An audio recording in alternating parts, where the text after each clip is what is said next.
Good morning, this is TVP World. You're watching World News. I'm your host Benjamin Lee, and these are the latest headlines. Following overnight Russian airstrikes, 2 people were killed in Ukraine's southern Odesa region, while around 60,000 residents in the frontline region of Zaporizhzhia were left without power.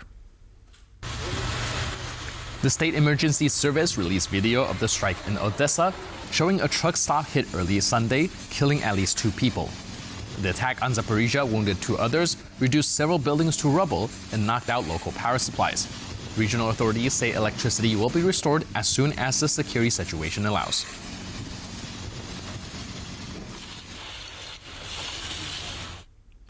Authorities in Russia's southern Krasnodar region says a Ukrainian drone strike damaged and set fire to a tanker and infrastructure at the Tuapse oil terminal.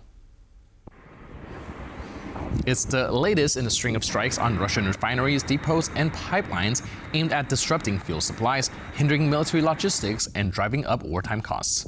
The attack came a day after traders reported that shipments from the Black Sea port were expected to increase in November. The Kyiv Independent says residents saw at least 3 fires at the terminal, including 1 tanker. Krasnodar officials confirmed damage to port facilities and a tanker's upper deck.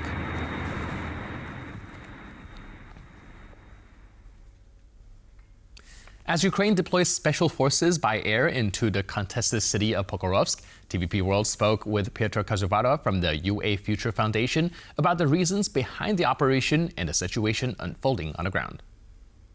Ukraine is sending special forces to clear the land, to make it possible for the ground forces to come into and start the counter-offensive. The main strategy of Russia since months, they are sending thousands of drones in the front. They are destroying communication. They are cutting the logistic lines. They are cutting the roads. They are pushing Ukrainians to step back by destroying the internet. You know, without the internet, Ukrainians, they cannot operate with drones, they cannot communicate, they are losing their eyes. And this is the main strategy of Russia. They are sending thousands of drones, destroying technology, and pushing Ukrainians to step back and then taking the area, then sending the land forces. So this is impossible to send like 1,000 soldiers because they will be killed immediately.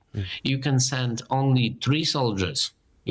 3 soldiers, not 1,000 soldiers, 5 soldiers during the night to get to the positions, set in the hole in the ground, and try to operate with drones to give the eyes for the other units coming from the backside to actually protect kind of a gray zone, because we don't really have the front line right now.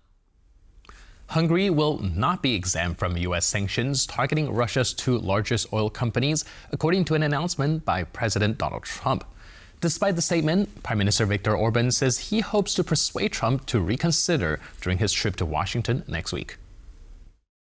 They're massive sanctions. It's sanctions on oil. The 2 biggest oil companies, among the biggest in the world, but they're Russian. They do a lot of oil. That's U.S. President Donald Trump imposing his first Ukraine-related sanctions since returning to the Oval Office, hitting Russian oil giants Lukoil and Rosneft. But one of his closest allies in Europe isn't happy. If we have to pay more, even double, for oil and gas, then we cannot pass that burden on to people at the current reduced utility prices. So, those who want a reduction in utility costs, we must protect Hungary's right to buy oil and gas from the Russians, or at the same price as the Russian price, or cheaper. Hungarian Prime Minister Viktor Orban says his country can't survive without Russian energy. Blaming geographical factors, Orban warns U.S. sanctions could crash his country's economy.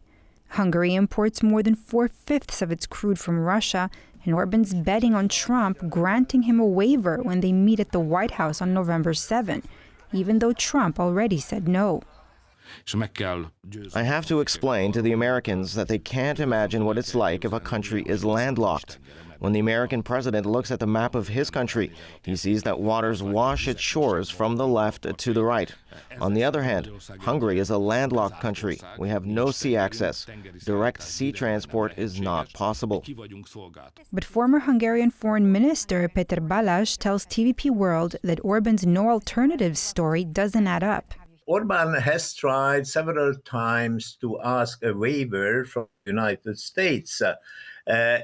A few weeks ago, he tried to explain to President Trump that Hungary was a landlocked country and we have no other possibility than to rely on the old Druzhba pipeline from Russia, which is not true.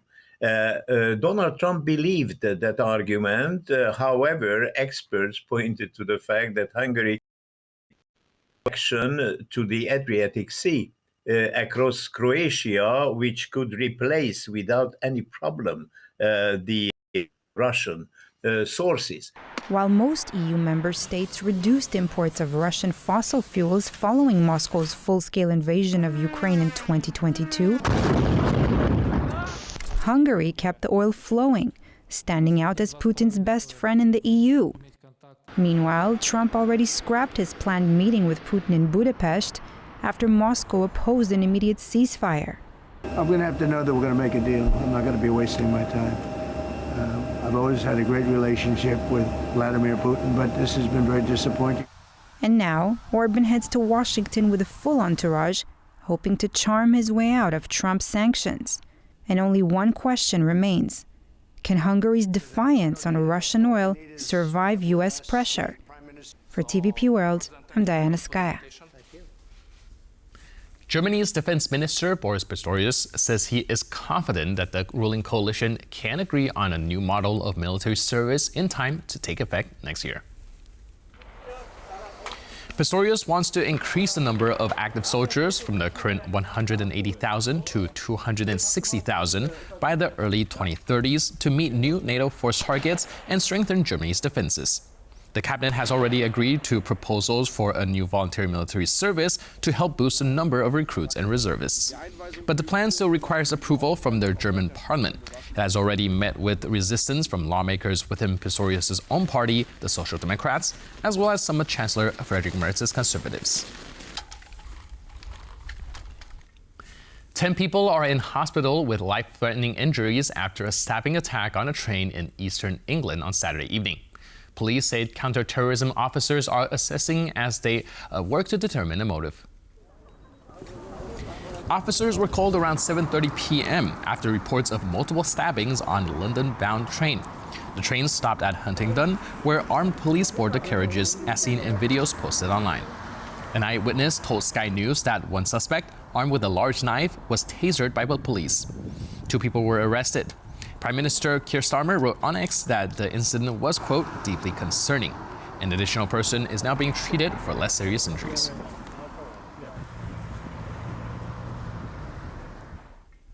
Latvia has become the first European Union member to vote to withdraw from the Istanbul Convention. The treaty requires government to promote gender equality and criminalize key forms of gender-based violence. Facing growing social opposition, the government now faces pressure over whether it will maintain its position. We spoke with Carrie Longhurst, head of the Institute of Political Science and International Relations at Civitas University. What's going to happen in Latvia? I mean, you already see, there's plenty of domestic opposition from men, women, different people from different political persuasions rallying against the government. So I think it's going to be another case where it's going to be people power which is going to push back strongly on this. And so, I'm not convinced that the country will leave the convention. Poland has come under cyber attack again, this time targeting the Bleak contactless payment system and the Itaka travel agency. Digital Affairs Minister Krzysztof Gawkowski said on Saturday that payment disruptions began early in the morning following a distributed denial of service attack on Poland's clearing infrastructure. Last year, Oblique processed 2.4 billion transactions worth more than 81 billion euro. Another attack led to a leak on login data from Ikataka, a major travel agency servicing clients across East Central Europe.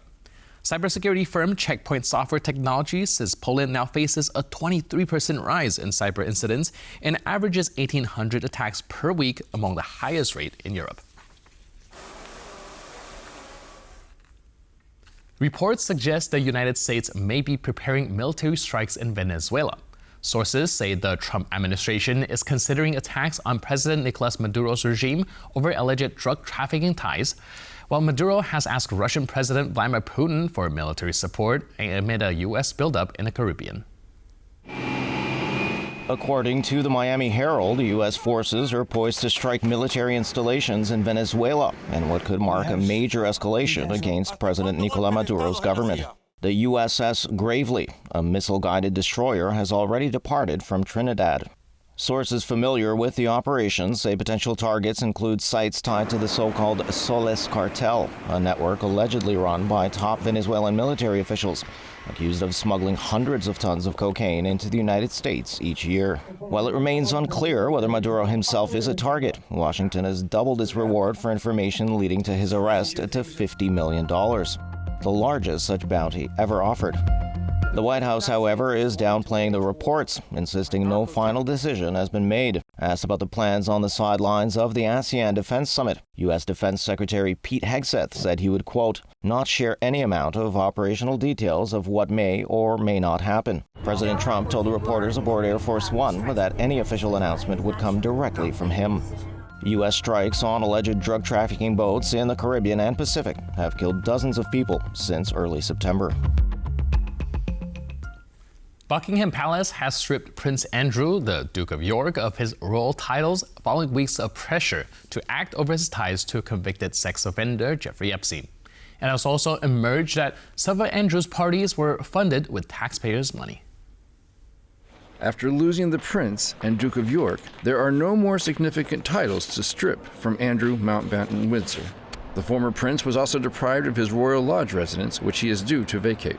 It was seismic. I don't think any of us very seasoned royal correspondents who lived through the Diana years and the turmoil of that decade ever thought it would get to this extent, that the king would go so far as to strip his brother of his birthright, of the fact that he was born a prince. Prince Andrew's ex-wife, Sarah Ferguson, will also have to leave the Royal Lodge and will cease using the title Duchess of York. However, the couple's children, Princess Beatrice and Princess Eugenie, are to retain their titles, a modest victory for Andrew. Andrew's divestment follows the publication of Virginia Giuffre's trauma memoir. In the book, she accused Andrew of sexually abusing her when she was 17 on 3 occasions. The abuse was facilitated and took place in the framework of an adolescent trafficking ring run by the financial mogul and pedophile Jeffrey Epstein. I think it's about time. The whole thing of it is about honor, so it's about time he got removed from it. This is absolutely monumental in the history of the monarchy. It really is. Giuffre died by suicide at the age of 41, reportedly as a result of the mental trauma caused by the abuse. But her family says that with Andrew's downfall, she has gotten her vengeance. She'd be so proud. He's just Andrew. He's no longer a prince. And she is celebrating from the heavens right now, saying, I did it. This normal girl from a normal family has taken down a prince. Still, Virginia's brother says the investigation is ongoing and the family wants justice. Prince Andrew, however, denies any wrongdoing. Nevertheless, the months leading up to his divestment produced allegations that tapping into Epstein's adolescent trafficking underworld was not the only instance of Andrew's sexual misconduct. As royal biographer Andrew Loney wrote in his new book entitled The Rise and Fall of the House of York, the then prince allegedly orchestrated a 4-day extravaganza involving 40 prostitutes at a 5-star Bangkok hotel, and on top of that, paid for it using British taxpayer money. According to Loney, the incident took place in 2001 when Andrew was 41 and on a diplomatic mission as the UK's trade envoy. And with that, we conclude this edition of World News. But for more news, update, and commentary, please stay tuned to TVP World.